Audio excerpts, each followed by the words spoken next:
Sir botany government डूंगर college Bikaner. आज हम रिक्शिया के स्पोरोफाइट के बारे में अध्ययन करेंगे। इससे पहले हम रिक्शिया की बाह्य संरचना, आंतरिक संरचना व सेक्सुअल रिप्रोडक्शन के बारे में पढ़ चुके हैं। आज हम बात करते हैं इसका स्पोरोफाइट की। ये जो स्पोरोफाइट है ये डिप्लॉइड जाइगोट या जो oospore या निषक्तांड होता है, वहाँ पे ये क्या है, mother cell of sporophytic generation होता है। बीजाणुविद प्रावस्था की मातृ कोशिका होती है द्विगुणित निषक्तांड। जब ये जाइगोट जैसे ही बनता है, जैसे ही फर्टिलाइजेशन कंप्लीट होकर 2n स्टेज आती है, oospore बनता है, वो अपने बाहर एक भित्ति बना लेता है, वॉल बना लेता है।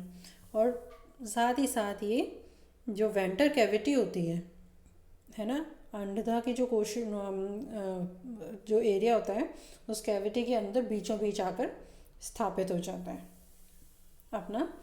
उसके बाद जो वेंटर वॉल मौजूद है उनके अंदर भी रैपिड एक्टिविटी देखने को मिलती है, और वो वेंटर वॉल एंटीक्लाइनल और पेरिक्लाइनल डिवीजन करके, मतलब परिनैतिक व अपनैतिक विभाजन करते हैं और 2 लेयर की कैलेप्ट्रा या गोपक बना लेती है।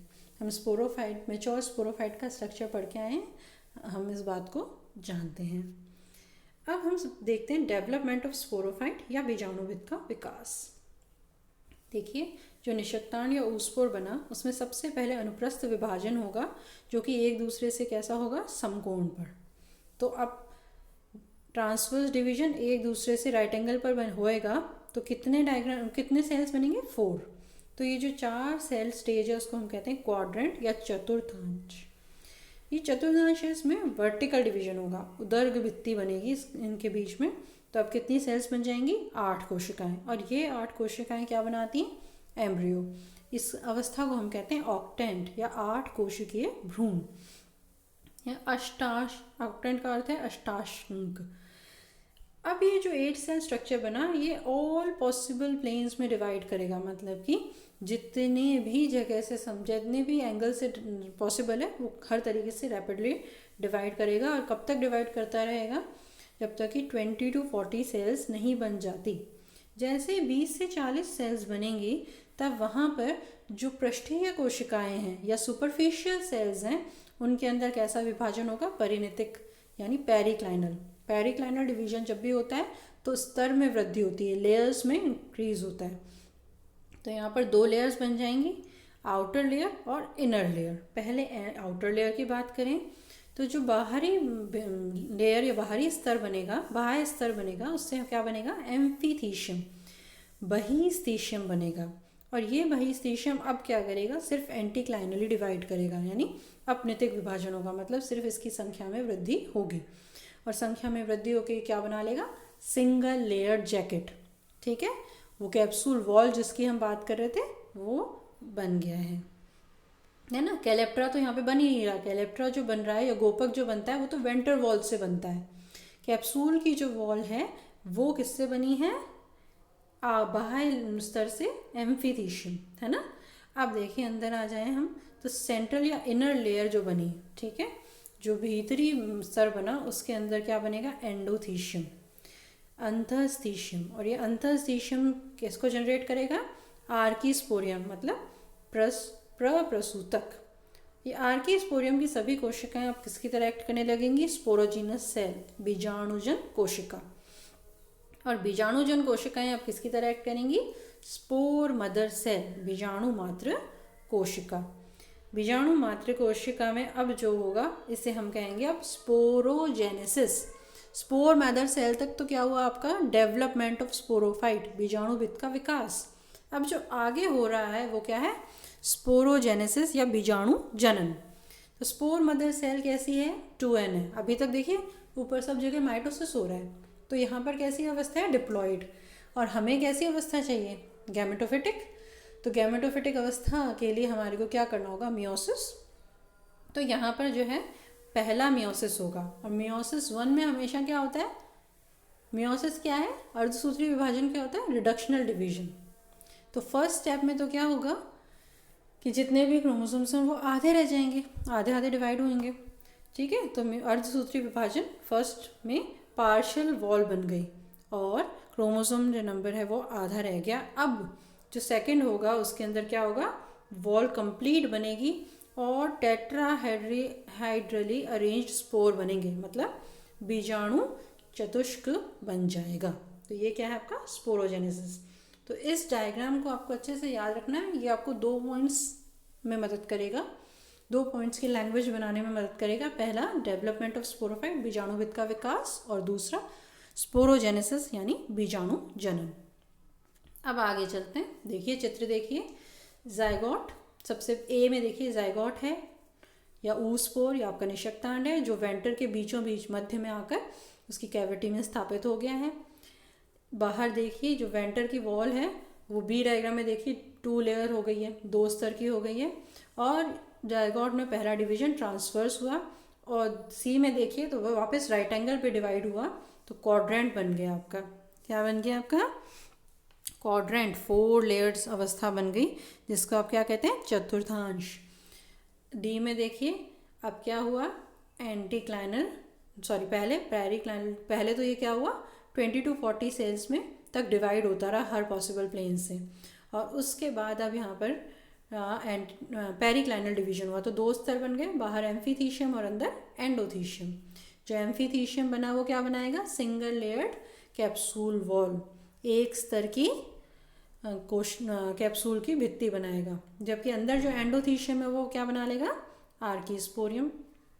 आर्कीस्पोरियम से क्या बना, ई में देखिए स्पोरोजिनस सेल्स, और उसके बाद आप एफ में देखिए ये जो डायग्राम है वो मैच्योर स्पोरोफाइट का है, क्योंकि जब स्पोरोफाइट मैच्योर होता है स्पोरोजिनस सेल्स जो स्पोर मदर सेल के साथ स्पोर मदर सेल बन के मियोसिस करती हैं, उस अवस्था में कैप्सूल की वॉल और कैलेप्ट्रा की भीतरी भित्ति, इनर वॉल ऑफ कैलेप्ट्रा, ये दोनों क्या करती हैं, डीजनरेट हो जाती हैं। किस लिए, ताकि नरिश कर सकें या न्यूट्रिशन प्रोवाइड कर सकें या पोषण प्रोवाइड करें, किसको, मियोसिस में मदद करें स्पोर मदर सेल को।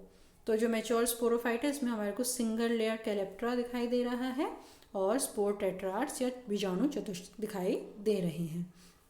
ये जो जी चित्र है वो डायग्राम है मैच्योर स्पोर का, जिसके बारे में हम आगे पढ़ेंगे। इस डायग्राम को आप यहाँ पर ही देख लीजिए, ठीक है।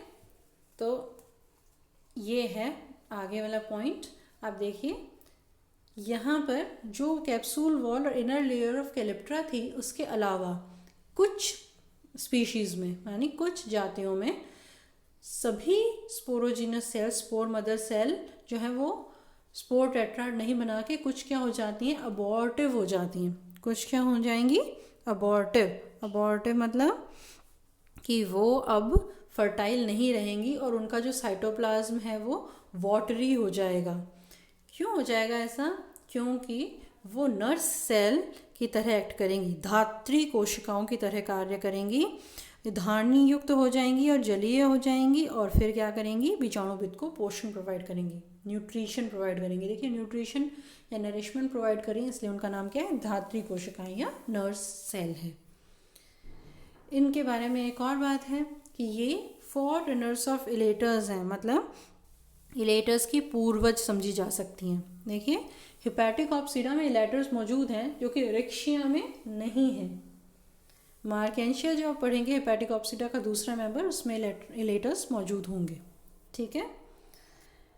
अब स्पोरोजेनेसिस जो हमने पहले पढ़ लिया, यहाँ पे रिवाइज कर लेते हैं कि स्पोर मदर सेल में मियोसिस होगा, पहले मियोसिस जो कि रिडक्शनल डिवीजन होता है, उसके बाद पार्शियल वॉल बनेगी, और सेकेंड मियोसिस के बाद चारों सेल्स के बीच में कंप्लीट वॉल फॉर्मेशन हो जाएगा, जिससे एक स्पोर टेट्राड बन जाएगा, बीजाणु चतुष्क बन जाएगा।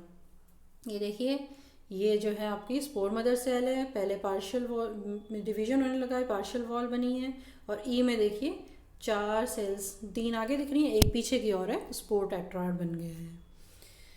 अब बात करते हैं डेहिसेंस ऑफ स्पोर सैक की।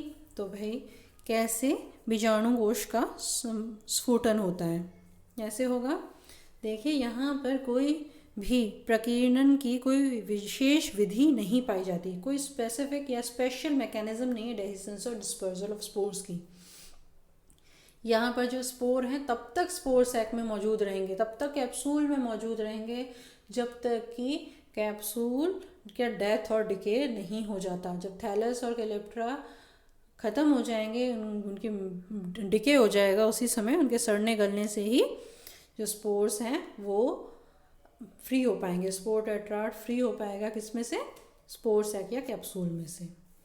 अब स्पोर की संरचना आपको पीछे दिखाई थी मैंने, वापस दिखा देंगे। ये देखिए, ये है आपका स्पोर, एक्सोस्पोरियम, एंडोस्पोरियम और मेसोस्पोरियम से बना हुआ। तो ये जो आपका स्पोर है वो क्या है? स्पोर कैसा होता है?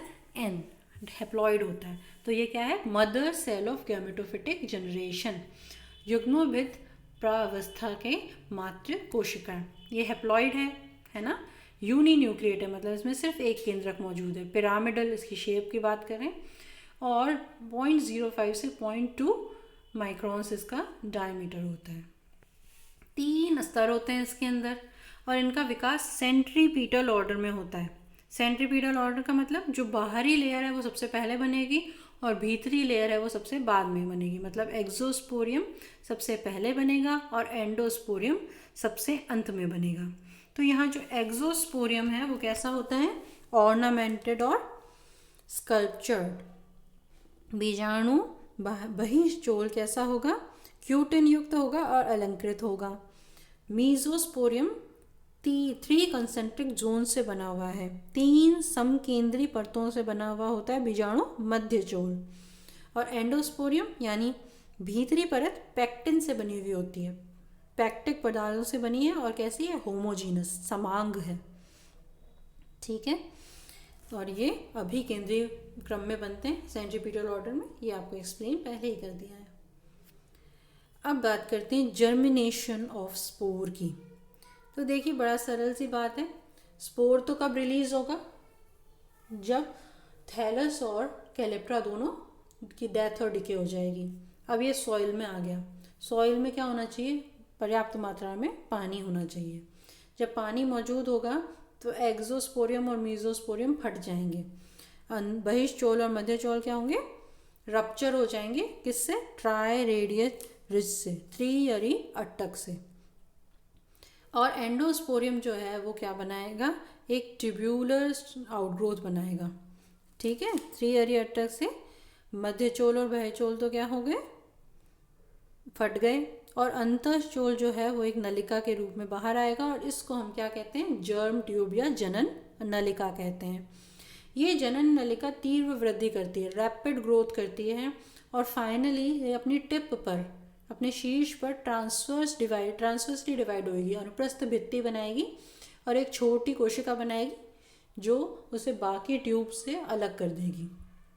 ठीक है, अब ये जो छोटी कोशिका है इसमें 2 उदर्ग विभाजन होंगे, 2 वर्टिकल डिवीजन होंगे एक दूसरे से राइट एंगल पे। ऐसा होने से क्या होगा? 4 सेल्स बन जाएंगी, और जो 4 सेल्स बनेंगी वो 2 परतों में बनेगी, 2 टायर्स में बनेंगी। ठीक है, जो ऊपर वाले टायर है उसके अंदर से एक कोशिका क्या बन जाएगी? एपिकल सेल है ना, शीर्ष कोशिका बनेगी, और ये शीर्ष कोशिका बार बार डिवाइड होके 2 तल बनाएगी भाई, एक तो डोर्सल सरफेस और एक वेंट्रल सरफेस, और इस तरीके से क्या बना लेगी? नया थैलस बना लेगी। जबकि जो नीचे वाली कोशिका है बेस से क्या बनेगा? फर्स्ट राइजोइड, प्रथम मूलाभास। ये जो प्रथम मूलाभास बनेगा ना इनिशियली, उसके अंदर क्लोरोप्लास्ट मौजूद होता है, लेकिन जैसे जैसे डेवलप होगा वैसे वैसे क्या होगा? क्लोरोप्लास्ट खत्म हो जाएंगे और ये कलरलेस हो जाएगा। देखिए डायग्राम से देखिए, ये हमारा क्या है? स्पोर है, जिसमें एक्सोस्पोरियम, मेसोस्पोरियम और एंडोस्पोरियम है। बहिष्चोल, मध्यचोल और अंतःचोल है। बहिष्चोल और मध्यचोल फट गए, और अंदर से जो जनन नलिका बनी है, जर्म ट्यूब बनी है, वो किससे बनी है? किससे बनी है भाई? अंतःचोल, एंडोस्पोरियम से। इसके देखिए रैपिड ग्रोथ के बाद टिप पर ट्रांसवर्स डिवीजन से एक छोटी सेल बनी। छोटी सेल जो है वो उदर्ग विभाजन करेगी एक दूसरे से समकोण पर, vertical division at right angle of each other, और कितने बन गए? 4 सेल्स। ये जो 4 सेल्स बनी इसमें देखिए ऊपर वाली वापस रैपिडली डिवाइड हो रही, उनमें से एक कोशिका एपिकल सेल या शीर्ष कोशिका बन गई। ये जो शीर्ष कोशिका है ये कंप्लीट न्यू थैलस की डोर्सल और वेंट्रल सरफेस बनाएगी, है ना। और नीचे देखिए एक फर्स्ट राइजोइड बन गया, प्रथम मूलाभास बन गया है। और धीरे धीरे ये जो एफ डायग्राम है आप उसमें देख सकते हैं कि एक डोर्सी वेंट्रल पृष्ठाधर हमारा जो क्या तैयार हो रहा है, नया थैलस तैयार हो रहा है। तो ये है आपकी रिक्शा की कंप्लीट लाइफ साइकिल। धन्यवाद।